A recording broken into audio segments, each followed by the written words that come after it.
Olá, gente! Hoje eu gostaria de falar com vocês sobre a generosidade do Criador.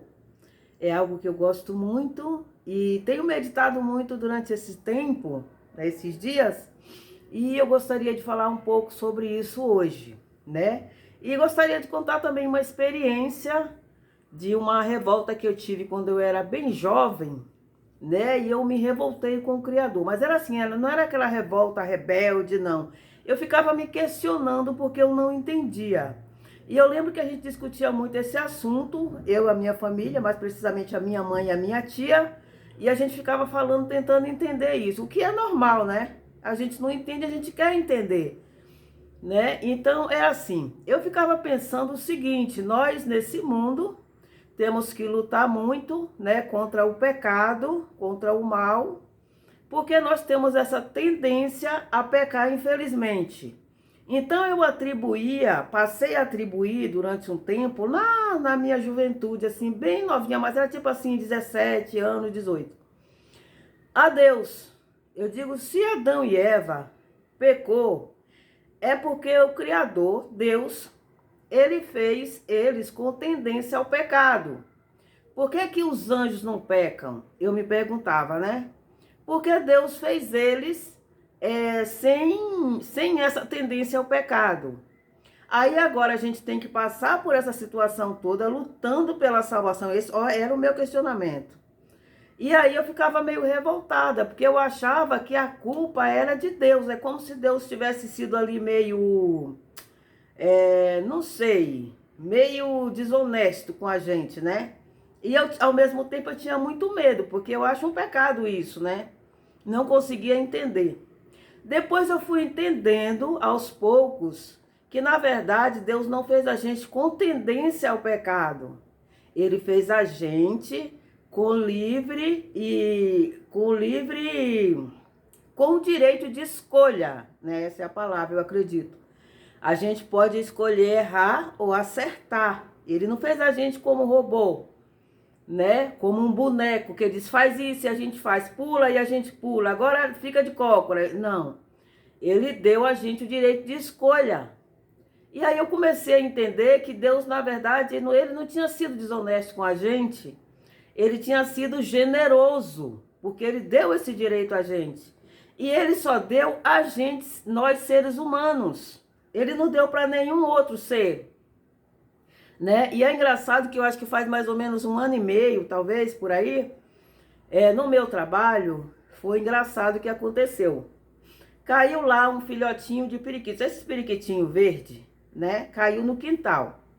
Aí eu vi, onde eu trabalho tem dois cachorros, e dois cachorros que apronta pra caramba, que pensa nas cachorras, né? E aí eu fiquei desesperada, fiquei com medo, porque o filhotinho caiu, ele já tinha penas e tudo, né?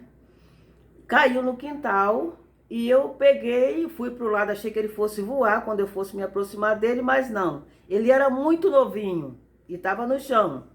Então eu peguei ele, né, e fiquei tentando achar um lugar seguro para que ele não fosse comido pelos cachorros ou que ele de repente voasse para algum quintal que tivesse cachorro também e fosse devorado, né? E aí eu mostrei lá para meus patrões, a gente começou a cuidar desse periquitinho. E é engraçado que nesse mesmo dia ficou eu acredito que seja a mãe dele, ficou do lado de fora gritando como se estivesse chamando ele.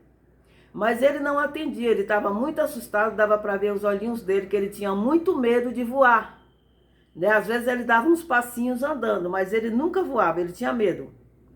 E a gente deu água, deu comida e ficou com ele. Ele ficou 3 dias na casa, na empresa, né, no caso. E a gente cuidando dele, né? Aí no outro dia, foi o primeiro dia, a mãezinha ficou lá chamando, ele não foi, depois ela parou. No outro dia, mais ou menos a mesma hora que eu encontrei ele, que era entre 9 e 10 horas por aí, voltou de novo a mãezinha ficar chamando ele. Chamava por um período e depois ela parava, acho que ia embora. E eu observando. E ele não se mexia, tentava dar uma voada, mas era coisa pouca, porque ele tinha muito medo. No terceiro dia, a gente colocou ele, estava dentro de casa, né? A janela estava aberta. E ele comendo ali quieto, e eu fiquei olhando para ele, a coisa mais fofa do mundo, o bichinho, mas tão inocente, mas morria de medo de voar. Aí a mãezinha veio de novo e ficou chamando ele, né? E eu ouvia ela, chamava, e ele ficou quieto. Aí ele criou um pouco de coragem e voou para a lateral, que a porta estava aberta, então ele voou para a lateral e ficou no chão. A gente foi tentar pegar ele, e aí ele criou coragem, aí voou, né? Saiu pela rua e foi para a empresa da frente, no telhado, e sumiu lá para cima. De caraca, foi embora agora, né? Eu fiquei olhando para ver o resultado, né, do portão, e de repente eu já vi dois, acredito que ele e a mamãe, os dois já voando, né, lindamente, e foi embora e nunca mais apareceu. E aí eu fiquei meditando sobre aquela cena, né? Imagina essa mamãe, o filhote dela caiu no quintal, estava correndo risco, perigo. Ela chegava do lado de fora todo dia, mais ou menos à mesma hora, ficava chamando ele que tinha que ir até ela, porque ela não vinha até ele, né? Durante 3 dias, até que ele criou coragem e foi até ela, né? E eu fiquei observando aqui, eu digo, meu Deus, nós seres humanos é diferente, né? Porque Deus nos deu o entendimento. Então, diante daquela situação, se o nosso filho cai no quintal, a gente vai bater no portão, a gente vai pular o portão, a gente vai chamar o corpo de bombeiro, vai chamar a polícia, vai fazer qualquer coisa para salvar o filho. Ela não, ela tranquilamente chamava ele aquele período, depois ela ia embora. Foram-se 3 dias, né? Eu acredito que ela ia embora, não sei, de repente ela ficava lá no telhado do vizinho, né? E eu digo, por que que ela faz isso? Porque o Eterno ensinou ela a fazer daquele jeito.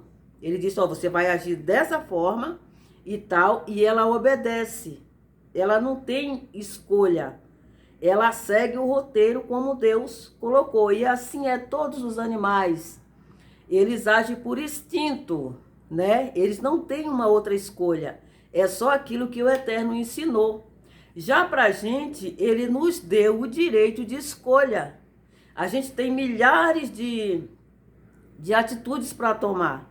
E a gente pode até errar, se a gente quiser. Olha que coisa. Mas se a gente se arrepender do nosso erro de coração, ele nos dá uma segunda chance, perdoa e a gente caminha ali com ele. E eu achei isso muito lindo, né? Porque a generosidade de Deus conosco, gente, foi muito grande, muito grande. Então, tudo eu acho que é generosidade de Deus, né? Eu já vi um ateu uma vez, eu não acredito muito nesses ateus, gente, que é revoltado com Deus. Porque se você não crê, não crê em Deus, como é que você se revolta contra um ser que você não acredita que exista? E tem uns que são estranhos, porque eles falam de Deus, eles não crêem, mas eles têm revolta. E esse dizia que Deus era egocêntrico. É um ser que quer ser adorado o tempo todo. E porque não sei o quê. E você tem que obedecer a ele. Eu digo, o cara não acredita na existência de Deus. E fala com essa revolta todinha. Né? Isso é sinal de que ele crê na existência sim, né? Por algum motivo ele se revoltou e inventou que era ateu. Eu não acredito. Eu acredito no ateu como um que esqueci o nome dele. Esqueci mesmo, ele é careca assim, aquele ali é ateu, ele respeita, ele fala de uma maneira assim, tranquila, aí eu acredito. Quando é esses revoltados assim, eu não acredito não, eu acho que é conversa fiada, né? E aí ele revoltado, e já eu vejo Deus de uma outra forma nisso, porque, repara, eu, por exemplo, gente, eu cantando sou uma negação, eu tenho vergonha da minha própria voz, né? Porque eu acho muito feio, eu sou desafinada, eu canto feio, a minha voz não é legal. Então, quando eu louvo a Deus, que eu sinto que ele recebeu o meu louvor, eu digo, gente, um ser extraordinário. Você já conseguiu imaginar Deus louvando com a sua perfeição, com a sua grandeza? É a coisa mais perfeita, não dá pra gente imaginar. Aí ele se volta para um louvor de um ser, né, com uma voz horrenda, e ele se agrada a ele. Gente, isso é muita generosidade, isso é humildade. É muita humildade. Então eu acho muito lindo isso de Deus, dele querer. Ainda que seja uma pessoa que cante muito bem, que é muito bem afinada, ainda assim ele é generoso quando ele aceita o nosso louvor, a nossa adoração, porque nós somos seres insignificantes, gente. Nós somos pecadores. Deus, ele é perfeito. Ele é o rei de tudo. Ele é o rei da perfeição, da inteligência, da sabedoria. Tudo começou nele, tudo termina nele. Nós somos muito pequenos. Quando eu me prostro diante de Deus, dobro os meus joelhos para entrar na presença dele, eu sinto que ele está sendo generoso, ele está me privilegiando, porque é uma honra a gente poder se prostrar diante de Deus, né? Porque nós não somos merecedores nem disso a gente é merecedor. Então era isso que eu gostaria de falar com vocês, né, sobre a generosidade do Criador. E a generosidade dele não acaba nunca, né? Eu amo o meu Criador por isso, eu amo Yahushua, né, aquele que morreu na cruz por nós. Eu amo ele, mas eu amo mais o Criador porque quando ele enviou o Filho, foi ele quem enviou, então tudo partiu dele. A generosidade maior é dele. Então eu amo demais o ser que me criou, né? Eu existo só porque ele quis. Ele quis que eu existisse e eu existo por isso. Então não tem como negar a generosidade do nosso Criador, o nosso Pai. E tudo que a gente tenta fazer nesse mundo para agradá-lo é muito pouco diante da grandeza e a sua generosidade, né? Mas mesmo assim a gente vai tentando. A gente vai tentando e vida que segue, é desse jeito, tá bom? Muito obrigada a você que viu o vídeo, tá bom? Eu agradeço de coração. Fica na paz do Eterno, que Deus abençoe e até um outro vídeo, se Deus quiser. E Ele quer porque Ele é bom.